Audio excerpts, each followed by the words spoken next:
আজকে কাজে যেতে যেতে আমি বাড়ি কেন চলে আসলাম, তারপরে আমি কি করলাম চলো প্রথম থেকে বলি তোমাদেরকে। তো রাধে রাধে বন্ধুরা, আজকে আমি আবারও কাজে যাওয়ার জন্য রেডি হয়ে গেছি। তো আজকে প্রচুর বৃষ্টি হচ্ছে, তাই আমি আজকে আর ব্যাগ নেবো না, হাতে করে রেনকোট নিয়ে বেরিয়ে গেলাম আমি বাইক নিয়ে কাজে যাওয়ার জন্য।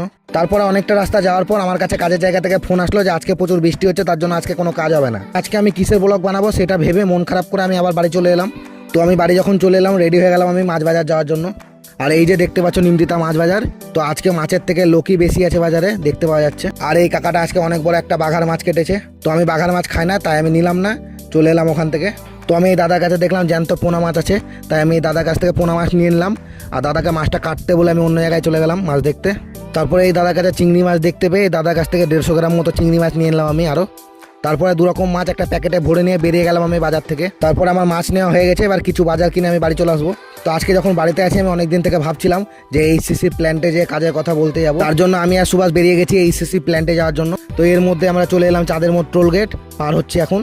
তো আমরা ফাইনালি এইচসিসি প্ল্যান্টের কাছে চলে এসেছি। তো দেখছো প্ল্যান্টের মধ্যে কত গাড়ি টাড়ি রাখা আছে, আর ওইটাই হচ্ছে এইচসিসি প্ল্যান্ট। ওইখানে যাবো আমরা স্যারদের সাথে কথা বলতে। আমরা এখন প্ল্যান্টের ভেতরে অফিসের কাছে চলে এসেছি। তো এখন আমি স্যারদের সাথে কথা বলতে যাবো ভেতরে। তোমরা একবার প্ল্যান্টের ভেতরে চারিদিকটা দেখো, কত মেশিনপত্র রাখা আছে সব কাজের। তো স্যারদের সাথে কথা বলে আমি অফিসের ভেতর থেকে বেরিয়ে চলে এলাম আমি। তারপরে বাইকের উপর চেপে বাইকটাকে ঘুরিয়ে নিলাম আমি বাড়ি যাওয়ার জন্য। এবার আমি প্ল্যান থেকে বেরিয়ে এই নিচের দিকে উঠে গেলাম আমি এখন। তো আজকে আমি তোমাদেরকে বেশি কিছু দেখাতে পারলাম না ব্লগে, কারণ আজকে আমার সাইডে কোনো কাজ হচ্ছে না তাই। তো এখন আমি এই নিচে উঠে গেলাম। তো আমি আর সুভাষ এখন বাড়ি যাই। ভিডিওটা ভালো লাগলে লাইক কমেন্ট শেয়ার করে দিও। দেখা হবে অন্য একটা ভিডিওতে। টাটা।